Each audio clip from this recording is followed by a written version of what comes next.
Hello বন্ধুরা, welcome back to Nasima's cooking recipe. আজ আবারও চলে এলাম নতুন একটি রেসিপি নিয়ে আপনাদের সামনে।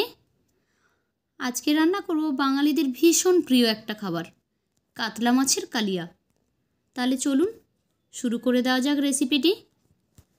তো প্রথমেই লাগছে কাতলা মাছ। আমি এখানে 4 পিস মাছ নিয়েছি। মাছটাকে প্রথমে পরিমাণ মতো লবণ, হলুদ গুঁড়ো আর লঙ্কা গুঁড়ো দিয়ে ম্যারিনেট করে নিচ্ছি। তার সঙ্গে আধা চামচ আমি এখানে আদা রসুনের বাটা দিয়ে দিয়েছি।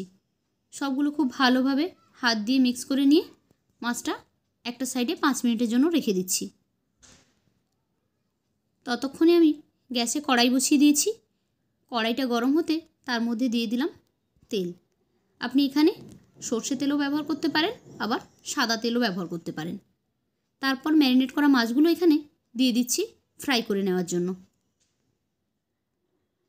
খুব ভালোভাবে দুটো সাইড লাল করে ভেজে নেব। একটা সাইড হয়ে গেছে, আমি উল্টে দিলাম। এইভাবে অন্য আরেকটি সাইডও লাল করে ভেজে নেব। একটু সময় নিয়ে মাছটা খুব ভালোভাবে ভেজে নিচ্ছি। মাছটা এখন আমার প্রায় ভাজাভাজি হয়ে এসেছে। তো দুটো সাইড এখন এই যে লাল করে ভেজে নিয়েছি, এখন এগুলোকে উঠিয়ে নিচ্ছি। নিয়ে এই একই তেলেই কিন্তু রান্নাটা করব। তো একই তেলের মধ্যে দিয়ে দিচ্ছি একটা দারচিনির টুকরো, 3টে লবঙ্গ আর 2টো এলাচ। 30-40 সেকেন্ড মতো একটু নাড়াচাড়া করে নিচ্ছি। তারপর দিয়ে দিলাম এখানে একটা পেঁয়াজ কুচি। পেঁয়াজটা খুব ছোট ছোট করে কেটে নিয়েছি, একদম কুচি করে। পেঁয়াজটা একটু সফট হওয়া পর্যন্ত অপেক্ষা করব। পেঁয়াজটা এখন মোটামুটি সফট হয়ে এসেছে। এখন এর মধ্যে আমি 1 চামচ আদা রসুনের বাটা অ্যাড করে দিচ্ছি। আদা রসুনটা দিয়ে আবারও খুব ভালোভাবে নাড়াচাড়া করে নিচ্ছি, যতক্ষণ পর্যন্ত কাঁচা গন্ধটা না চলে যায় ততক্ষণ পর্যন্ত। তারপর এখানে দিয়ে দিলাম 1 চামচ কাশ্মীরি লঙ্কা গুঁড়ো, 1 চামচ হলুদ গুঁড়ো আর 1 চামচ নর্মাল লঙ্কার গুঁড়ো। সেই সঙ্গে এখানে দিয়ে দিলাম 1 চামচ জিরে গুঁড়ো, 1 চামচ ধনে গুঁড়ো। খুব ভালোভাবে মশলাটা কষিয়ে নিচ্ছি।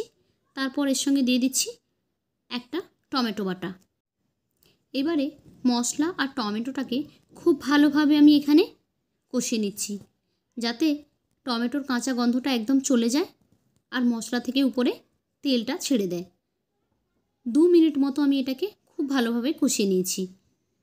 এখন এই যে একদম জলটা শুকিয়ে গেছে আর তেলটাও বাইরে বেরিয়ে এসেছে মশলা থেকে। মশলাটা একদম শুকনো শুকনো হয়ে এসেছে। এর মধ্যে জল দিয়ে দিলাম পরিমাণ মতো। খুব বেশি জল দেব না, গ্রেভিটা খুব পাতলা হবে না, গ্রেভিটা ঠিক থাকবে, সেই জন্য বেশি জলের প্রয়োজন নেই। জাস্ট মাছটা ডুবে থাকবে এরকম একটা জল দিয়ে দিয়েছি। জলটা ফুটতে শুরু করলে স্বাদ অনুযায়ী লবণ দিয়ে দিলাম এখানে। দিয়ে তারপর যে মাছগুলো ভেজে রেখেছিলাম সেই মাছগুলো এখানে অ্যাড করে দিচ্ছি। দিয়ে এটাকে ঢেকে আমি 5 মিনিট মতো রান্না করব। তো ফিরে আসছি 5 মিনিট পরে। এই যে দেখুন গ্রেভিটা একদম ঠিক হয়ে গেছে, রান্নাটা আমার একেবারেই কমপ্লিট। খেতে ভীষণই টেস্টি এই রেসিপিটি, অবশ্যই একবার বাড়িতে ট্রাই করে দেখবেন। আজকের ভিডিওটি কেমন লাগলো কমেন্ট করে জানাবেন। যদি ভালো লেগে থাকে তাহলে একটা লাইক করে দেবেন। আর যারা আমার চ্যানেলে ভিডিওটি প্রথমবার দেখছেন তাদের কাছে অনুরোধ রইল চ্যানেলটিকে সাবস্ক্রাইব করে বেল আইকনে ক্লিক করে নোটিফিকেশান অন করে দেবেন। তাহলে নতুন ভিডিও আপলোড করলে সেই ভিডিও সঙ্গে সঙ্গে পৌঁছে যাবে আপনাদের ফোনে। তো আজকের মতো বিদায় নিচ্ছি। আবারও ফিরে আসবো অন্য কোনো দিন অন্য কোনো নতুন রেসিপি নিয়ে। ততক্ষণ সবাই ভালো থাকুন, সুস্থ থাকুন। Bye bye.